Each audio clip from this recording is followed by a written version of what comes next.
लखनऊ से जीबा फातिमा जी जुड़ती हुई। Zeeba ma'am hi, good afternoon. Zeeba ma'am, आपको कितना समय हो गया शेयर बाजार में? हाय, गुड आफ्टरनून आशीष आप क्या जी। करते हो मैम? जी, मुझे भी 1-1.5 साल हुआ है अभी करते हुए। हाँ जीबा मैम, कैसा रहा अब तक 1-1.5 साल? ये जो बाजार अब गड़बड़ा रहा है 2023 में, इससे दिक्कत आ रही है पोर्टफोलियो में क्या? जी, काफ़ी कुछ प्रॉफिट में भी रहा। और मैंने आइडिया के शेयर्स लिए थे, तो आइडिया को मैंने ₹6.50 पे लिया था, अभी 10,000 शेयर्स।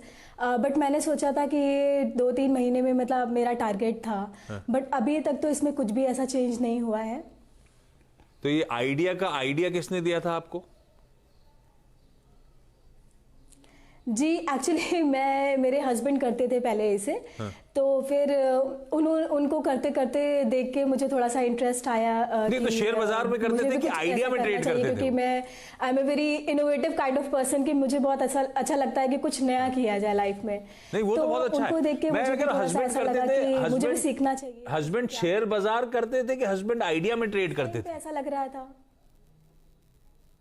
जी, वो करते थे। बट ऐसा कुछ लोगों ने ऐसा बोला था कि आइडिया मतलब कुछ टाइम में बढ़ जाएगा, अच्छा चल रहा है। ये हमें भी बोला था गौरांग सर, करा जाता है। हाँ नहीं, आप सही कह रहे हो, हमको भी बहुत लोग बोले थे आइडिया बहुत सस्ते में मिल रहा है।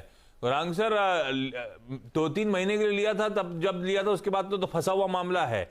लकीली ट्रेड में भाव से ऊपर या भाव पे मान लीजिए दलाली मानकर क्या करना है वोडाफोन आइडिया में?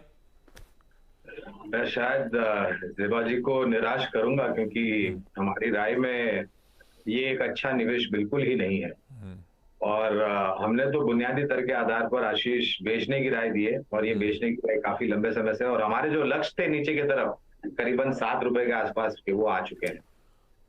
ज़ेबा जी, लोगों के कहने पर आप अपनी जो पूंजी है वो किसी भी शेयर में निवेश मत कीजिए। आप पहले ये ध्यान में रखें कि आपको उस कंपनी के बारे में क्या मालूमात है, क्या जानकारी है, थोड़ा बहुत पढ़े उस कंपनी के बारे में। और इतिहास गवाह है ज़ेबा जी वोडाफोन को लेकर के कि इसने बहुत सारे लोगों की जो पूंजी है वो पूर्ण तरीके से समाप्त कर दी है। और ऐसा ना हो कि आप जब बेचने जाए तब दलाली महंगी पड़ जाए आपको। तो आपको 12 पैसे के आसपास का मेरे ख्याल से प्रति शेयर मुनाफा हो रहा है। शायद दलाली निकल जाएगी, थोड़ा बहुत पैसा आपके हाथ में आएगा, वो पैसा आप समेट लें।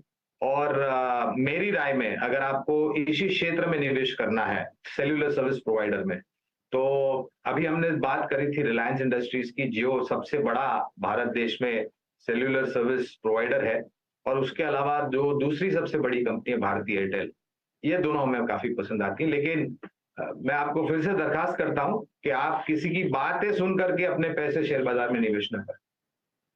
करना है मैम, जिस लेवल पे खड़ा है यहीं पे इसके एज अ गोइंग कंसर्न भी रह रहे के सवाल उठते रहते हैं। तो ऐसे बिजनेस में हमेशा बहुत रिस्क हो जाता है। वैसे ये बात सही है कि इसके एडवर्टीजमेंट गौरांग सर आज भी दिमाग में छाप छोड़े हुए हैं। वो पग का एड, वो जूजू के एड, क्या दिन थे वोडाफोन के, आज भी याद आते हैं। लेकिन मीनाक्षी मैम, अगली क्वेरी कौन सी? इंडस्ट्रीज की है, 425 की बाइंग है मेरी। कौन सा? Sorry, Praj industries. Praj industry. दोस्तों, अगर आप बाजार में अपना पैसा इन्वेस्ट करना चाहते हैं तो अभी जुड़े एंजल ब्रोकिंग के साथ में, क्योंकि यहाँ आपको मिलती है एक अच्छी एडवाइस और भरोसेमंद सर्विस, और यहाँ अकाउंट ओपन करना भी है बिल्कुल फ्री ऑफ कॉस्ट। तो आज ही जुड़े एंजल ब्रोकिंग के साथ में। अकाउंट ओपनिंग लिंक डिस्क्रिप्शन में है, आज ही अपना अकाउंट ओपन कराएं। ये लॉन्ग टर्म के लिए लिया था मैम हमने? यस सर, लॉन्ग टर्म के लिए। प्राज इंडस्ट्रीज 400, ये 425 वाला डायरेक्टर आप ठीक करिए, आपने 1425 लिख दिया है। 425 की बाइंग 331 पे चल रहा है, ऑलमोस्ट ₹90 के आसपास का Gaurang sir loss. Praj Industries capital goods as a space तो बहुत बढ़िया कर रही है। प्राज तो शायद उसी कैटेगरी में आता है। ऑफ आइस क्यों ट्रेड कर रहा है गौरांग सर? फंडामेंटली कैसा लगता है ये? पहले तो 1400 का भाव देख के मेरी दिल की धड़कन रुक गई थी। अब मैं भी थोड़ा कंफ्यूज हो गया था कि लिखा क्या है। तो मीनाक्षी जी, यहाँ पर भी एक समय पर कुछ सालों पहले हमने प्राज इंडस्ट्रीज पर कवरेज रखी थी। जो लक्ष्य थे वो आ गए थे, और फिर हमने वो कवरेज फिर से रखी नहीं है।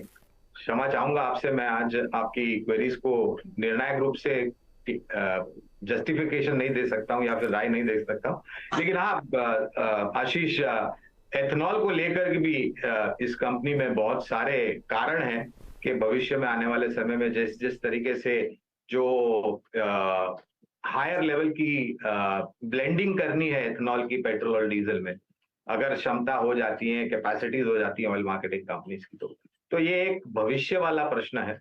और मौजूदा परिस्थिति में जो कैपेसिटी है उसको देखते हुए हमें नहीं लग रहा है कि इतना कुछ ज्यादा छोटी या मध्यम अवधि में आपको फायदेमंद लगेगा। फिर से क्योंकि अनुशासन रेगुलेशन है, कवरेज नहीं, इसलिए विशेष रूप में टिप्पणी नहीं कर सकता हूं, लेकिन इस सेक्टर की लिस्टेड एंटिटी में ये एकमात्र कंपनी है as far as ethanol is concern. Ma'am अगली क्वेरी कौन सी रिलायंस के बाद? सोनिया मैम, रिलायंस के बाद अगली क्वेरी कौन सी? हाँ जी, I have 5000 shares of PTC.